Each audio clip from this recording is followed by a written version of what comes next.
Hello, my name is Salvador. I've been involved with the science workshop for over or around 24 years. The first memory I have of the workshop is when I was 6 years old. They came over to the school and they had us make this spinning Christmas tree with a CD in the bottom, and it was made out of cardboard and had a little glowing light on top. And I was just super stoked about it. Like I couldn't believe that I was able to do that. I didn't know what the workshop was back then. I just knew that they stopped by. And it was really fun, and it was just a blast to be there, right? In high school, I completed my community service hours with the workshop, and from there, I was hired on as a teacher's assistant in the workshop in Watsonville. Um, from there, I kind of gained more and more responsibility up to the point where I was running the mobile sites. It was like a little cycle, and it was like now I was teaching the kids. So my relationship with science before the workshop was very like destructive, I would say.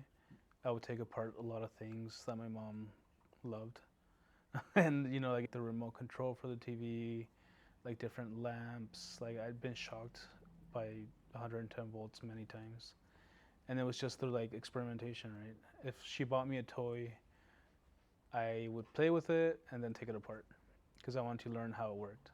I was already in high school and I was going to go visit to check it out to do my volunteer service hours.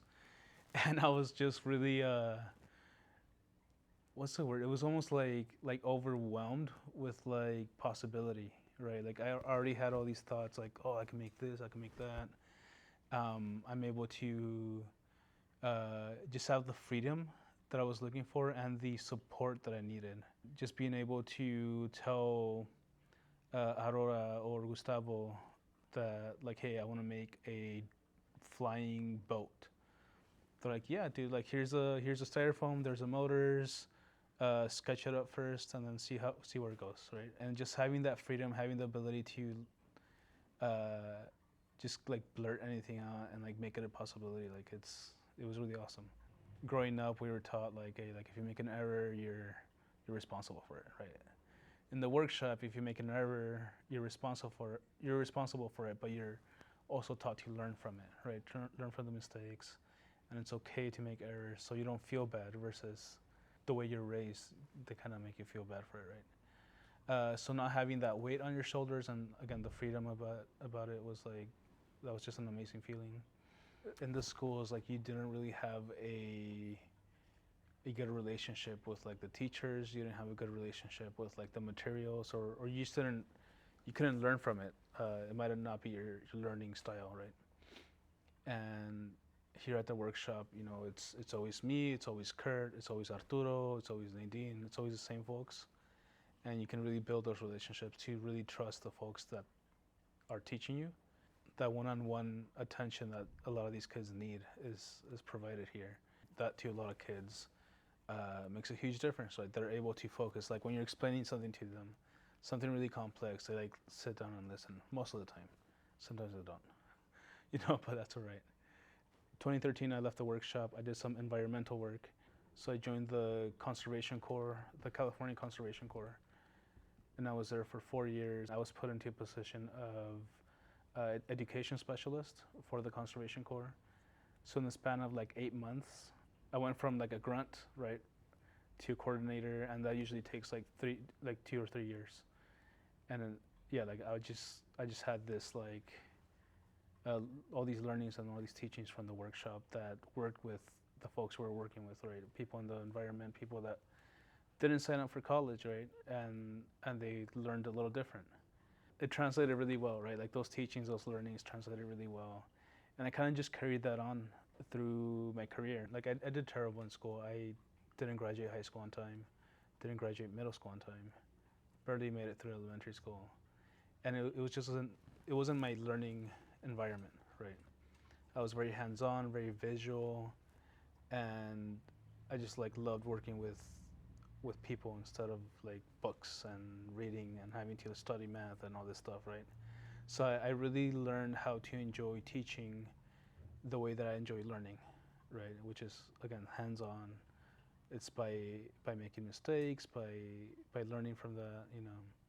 Even when I was with the workshop, I didn't know I wanted to be a teacher. I just knew that I liked that environment, working with youth, working with uh, like young adults, and working with little kids, right? Like I just knew, even though I was a youth back then, right? I knew I was making a huge impact on these folks, and I knew that I wanted to stay with that. When I first heard of the workshop coming to Salinas, I was very excited, um, just because I know that there's a lot of kids here, a lot of youth that would benefit from it. I came back in 2022 here in Salinas, after Kurt invited me over, and just couldn't say no. Overall, I'm just really happy to be back here.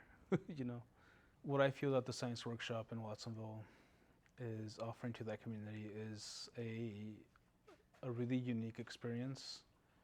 Something that would be, kids would have to travel to San Jose or San Francisco to experience. We give them the ability to learn in a different way, right? We just give them like this kind of freedom that they don't always experience. So for some of them, it's like the first time they learn this way, which is by doing, right? By doing things and by being trusted with power tools and with hammers and saws. And a lot of them are scared, but that's their first step into like being confident with doing things, like doing things by themselves with their own hands, and that leads to them being inspired to be like construction workers, engineers, like scientists. Like we have people going all over the place. What keeps me like going, what keeps me inspired is the fact that like we're making a positive change in their life, right?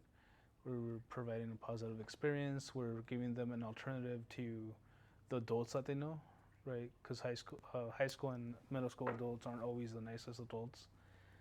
They're very bossy sometimes and very like strict and lenient and rigid, right? And here we're a little loosey goosey. We're very fun, and that's what we're kind of putting like a little light in their dark tunnel of middle school. That's how I see it, at least. We get some really rough kids in here, and yeah, they're just able to kind of relax a little bit. I feel like the workshop is like vital for communities, right? I feel it's vital because it's like the influence that it provides on us, that it gives us, is just like life.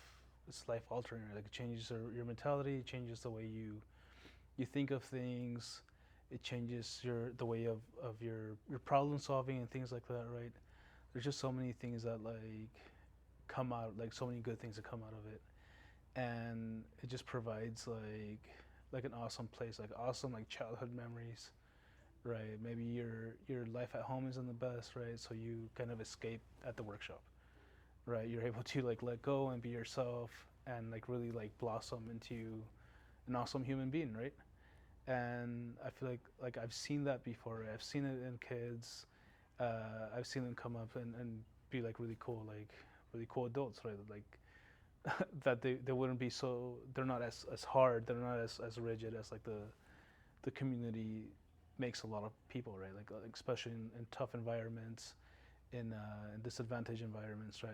It really gives you a broader scope of what the world is, right? And how it functions, and all the possibilities that you have, right? Like I feel like without the workshop, like I wouldn't have those viewpoints, right?